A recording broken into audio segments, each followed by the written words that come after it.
A guerra entre Israel e o Hamas completa um mês hoje. Mais de 10.300 pessoas mortas em bombardeios a Gaza. Outros 1.400 mortos no ataque do Hamas em Israel. Enquanto líderes internacionais pedem por um cessar-fogo, as tropas israelenses intensificam a operação terrestre na faixa de Gaza. Israel diz que os ataques não serão interrompidos até o fim do Hamas, mas admite considerar pausas pontuais. Em uma entrevista à emissora ABC News dos Estados Unidos, o primeiro-ministro israelense Benjamin Netanyahu disse que Israel deve assumir responsabilidade pela segurança da faixa de Gaza quando a guerra terminar. Segundo Netanyahu, Gaza deveria ser governada por, abre aspas, aqueles que não querem dar continuidade às atitudes do Hamas, fecha aspas.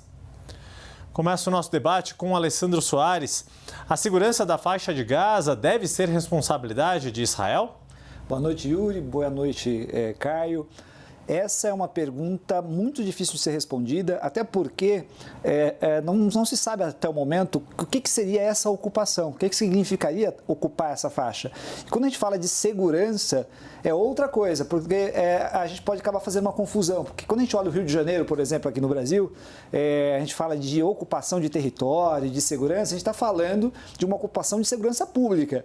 No caso de Gaza, a gente está falando ali de um território que, para quem vai estar sendo ocupado, né, pelas forças de segurança, ou melhor, as forças militares de Israel, ou seja, os palestinos, eles vão enxergar essa força militar como força inimiga. Então, é completamente diferente. Então, você entrar num território desse, ocupar, e para fazer o que naquele território? Ou seja, não está claro, Israel acho que não tem clareza disso ainda. Nós tivemos, há umas semanas atrás, o próprio Joe Biden, presidente dos Estados Unidos, dizendo que seria extremamente arriscado uma ocupação da faixa de Gaza por parte de Israel, e nós não sabemos exatamente o que vai acontecer, portanto. Agora, imaginar essa ocupação sem baixas nas forças militares, sem uma raiva da população local. Imagina só, Yuri, nesse exato momento a gente teve ali já uma destruição de hospitais, ambulâncias, toda a estrutura de serviços de Gaza estão sendo destruídas com bombardeios, e no dia seguinte você tem uma ocupação. O que essa população vai fazer com essa ocupação? Outra questão que se coloca e que é importante a gente ficar atento essa ocupação frente ao direito internacional, o que ela representa? Outra questão, no dia a dia, se houver abusos por parte das forças israelenses, quem é que vai fiscalizar esses abusos? Ou seja, como é que essa população vai se sentir a longo prazo? Outra coisa, está se colocando aí, portanto, que Israel teria interesse de que uma força, vamos dizer assim, mais pacífica, que não fosse terrorista, dominasse esse território politicamente, tivesse legitimidade. Eu te pergunto, que força política vai ter legitimidade se ela for posta por Israel dentro da faixa de Gaza depois dessa situação? Ou seja, não é uma situação simples, é uma situação complexa, não haverá uma solução simples. Eu acho que nesse exato momento as forças de Israel estão trabalhando com cenários que não são nada fáceis. Caio Coppola, a segurança de Gaza deve ser responsabilidade de Israel? Muito boa noite, Yuri. Boa noite, doutor Alessandro. Boa noite à nossa audiência. Bom, em primeiro lugar, vamos nos solidarizar aqui com todas as vítimas desse conflito nefasto, né? Responsabilidade exclusiva, né, do grupo terrorista Hamas. A gente, especialmente aí, as centenas, né, de israelenses que permanecem sequestradas, né, e obviamente destratadas pelo esse grupo extremista. Eu queria só retomar aqui as falas, né, do Benjamin Netanyahu. Em primeiro lugar, ele diz o seguinte: acho que Israel terá, por um período indefinido, a responsabilidade geral pela segurança, porque vimos o que acontece quando não o temos. Então, em primeiro lugar, ele coloca isso não como uma decisão tomada, mas como uma possibilidade. Em segundo lugar, ainda que seja uma possibilidade, é uma possibilidade temporária, certo? E qual o contexto da afirmação dele? Olha, a gente precisa se responsabilizar pela segurança daquela área, porque vimos o que acontece quando não o temos. Por que isso? Israel desocupou unilateralmente a faixa de Gaza em 2005, de forma pacífica. Tão logo isso aconteceu, grupos extremistas, em especial o Hamas, concorrem à eleição na faixa de Gaza e, apesar de não formarem maioria simples, ou seja, 50% dos votos mais um, eles obtêm a maior parcela dos votos, certo? Dominam o governo e, tão logo isso acontece, estabelecem uma ditadura sanguinária que perseguiu, assassinou, torturou opositores políticos. Ou seja, Gaza desconhece noções vagas, genéricas, abstratas até de democracia há muito e muito tempo.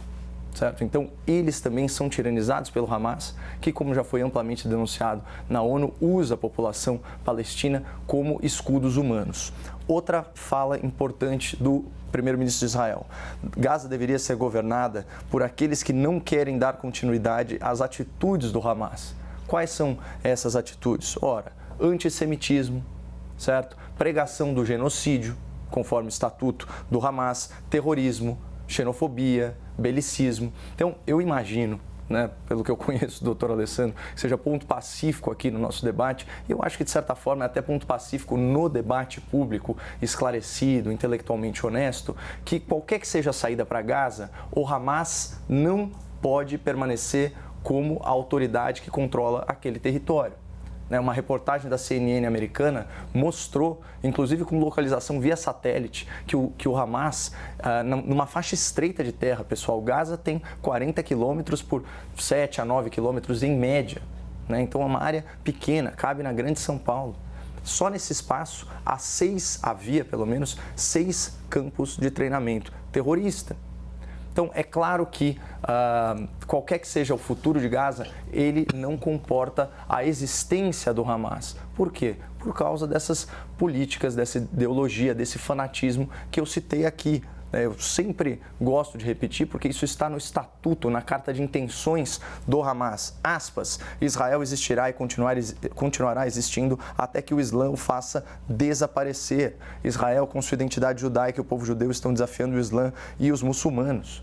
Ainda citando supostamente palavras de um profeta, dizem o seguinte: ainda que os judeus se escondam, as pedras e as árvores vão gritar: há um judeu escondido atrás de mim, venha e mate-o.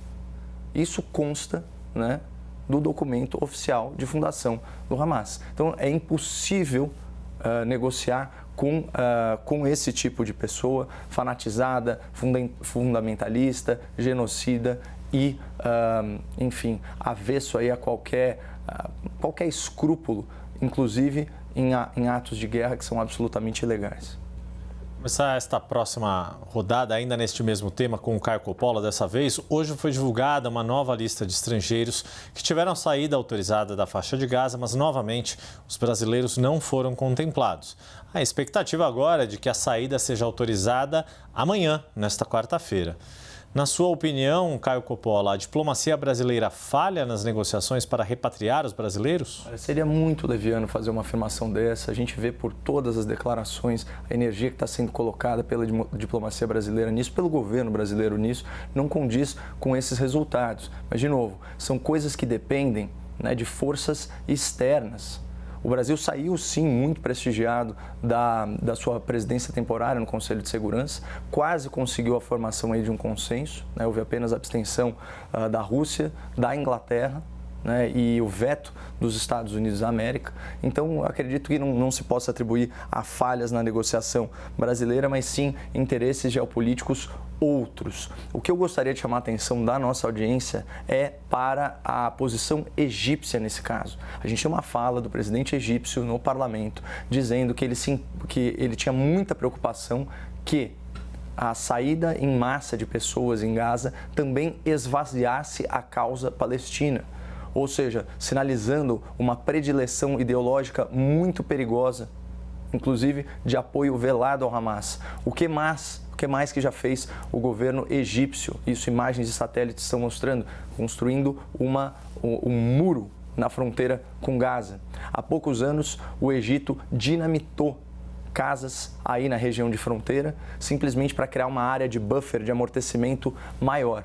E uma coisa também que vale a nossa reflexão, né, é pensar o seguinte: tanto faixa de Gaza como Cisjordânia, outros territórios que Israel, entre aspas, anexou ao longo da sua história, só aconteceram em reação a ataques covardes dos seus vizinhos, ataques com intenção de genocídio e de extermínio de um Estado reconhecido, né, amplamente e criado até inclusive, né, sob a égide das Nações Unidas e reconhecido pela esmagadora maioria das nações. Então, em 1967, Israel ocupa alguns desses territórios, ocupa mais territórios ainda e retorna esses territórios, por exemplo, para Egito e para Jordânia, né, com a condição de que eles simplesmente reconhecessem o direito de Israel de existir.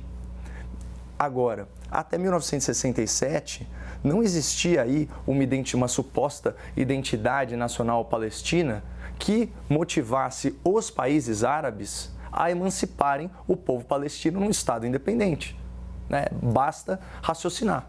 Por que a Síria e o Egito não se juntaram e deram um Estado autônomo para os palestinos? E por que supostamente isso seria a obrigação de Israel agora? Embora eu seja um defensor da solução dos dois Estados, mas tem que ser os dois Estados, certo? Um governo minimamente democrático e que tenha compromisso com o não belicismo, compromisso com a tolerância religiosa, certo? Compromisso com o respeito a direitos fundamentais da sua população. A faixa de Gaza vive uma tirania. Eles vivem sob tirania. A oposição foi exterminada, tanto que a faixa de Gaza era administrada pelos terroristas do Hamas e já a Cisjordânia administrada por outro grupo secularista, o Fatah, que tem aí uma visão muito mais humanizada, né, sobre Israel e uma compreensão, vamos dizer assim, muito mais adequada do que é o direito internacional e de marcos civilizatórios que a humanidade já alcançou. Alessandro Soares, a mesma pergunta para você. A diplomacia brasileira falha nas negociações para repatriar os brasileiros? Olha, a diplomacia brasileira, ela fez o que era necessário quando estava no assento do Conselho de Segurança, na presidência.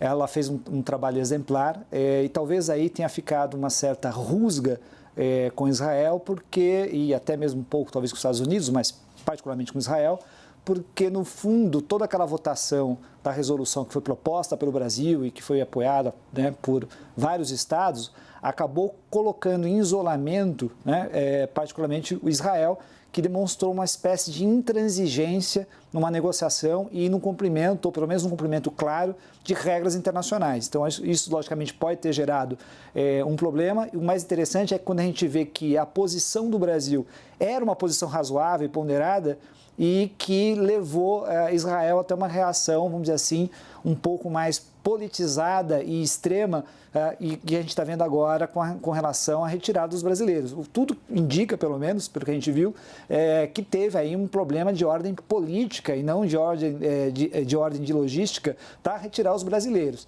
Então, eu acho que o Brasil não errou, né? O Brasil está sendo razoável, ponderado. Talvez Israel quisesse que o Brasil tomasse uma posição puramente de alinhamento, né, à sua posição de guerra ou de enfrentamento total com Hamas no território de Gaza. E isso não aconteceu. Então, eu acho que agora a diplomacia continua, acho que não tem como fazer um pré-julgamento. E faço um comentário aqui com relação até o Caio levantou sobre a questão do Estado de Israel, sua formação. Tem tido muita discussão com relação a isso na imprensa hoje em dia. Eu costumo dizer o seguinte: Israel já teve conflitos com o Egito, já teve guerras no passado, etc. E você faz negociação com os estados. Você negocia a paz, você entrega um pedaço do seu território, você busca um reconhecimento. Ou seja, você só consegue fazer uma negociação do ponto de vista da política, tanto interna quanto externa, quando você tem responsabilidade e você tem algo a perder. O que é Gaza? O que é a Cisjordânia? É um país? O que é isso? O que eles têm a perder do ponto de vista geral, do ponto de vista da vida, do ponto de vista da sua demanda política? Então, quando a gente pensa em dois estados, não é que Israel, né, reconheça o Estado, é que Israel permita que esse Estado se funde, porque Israel, vamos dizer, né, Israel foi formado por si próprio. Não é que a ONU foi lá e falou, vai lá e se forme. Ele se formou porque ele tinha, né, Israel lá atrás, tinha todo o apoio da Inglaterra, tinha apoio de todos aqueles estados que no passado eram estados imperialistas na Europa, teve o poder do dinheiro e o poder militar, e conseguiu formar o seu Estado e ter reconhecido por parte dos estados vinculados à ONU, né, o Estado de Israel. Enquanto que a Palestina não teve, vamos dizer assim, entre aspas, esta sorte ou esta fortuna. O que nós precisamos agora é ter uma negociação muito clara entre duas partes que tenham responsabilidades. Para isso, eu preciso realmente ter dois Estados, porque enquanto a Palestina não for um Estado, como é que você negocia? Você tem que dar autonomia, um governo tem que ser legítimo. Israel está dizendo isso o tempo inteiro, que quer um governo legítimo e que queira paz. Mas para ter um governo legítimo que queira paz, aquilo ali tem que ser um país. Até esse momento não é. Yuri, posso fazer uma parte aqui de Por favor. Poucos segundos? Só para esclarecer aqui para o nosso telespectador que, obviamente, esses estrangeiros que não estão conseguindo retornar ao Brasil e aos outros países não estão sendo impedidos de retornar por ações do governo israelense. Na verdade, quem controla quem sai e quem não sai da faixa de Gaza é o Hamas em negociação com o Egito. Essencialmente é isso. Né? Vamos lembrar também que as fronteiras da faixa de Gaza eram abertas a Israel em tempos de paz. A gente está falando do fluxo de dezenas de milhares de pessoas e dezenas de milhares de veículos. Quando se está em guerra, sob ataque, vamos lembrar que os ataques do Hamas ainda não cessaram contra Israel, sem falar nos sequestrados. Quando se está nessa situação, é natural que se fechem as fronteiras. A questão que nós temos que nos perguntar é por que o Egito ainda não abriu as fronteiras e por que o Hamas está impedindo estrangeiros de saírem desse território conflagrado. Ok, agradeço Caio Coppola, Alessandro Soares também, agradeço por enquanto. A gente vai para uma rápida pausa no Grande Debate e na volta vamos discutir o apagão em São Paulo. Quem deve pagar pelos prejuízos? O Grande Debate volta já já.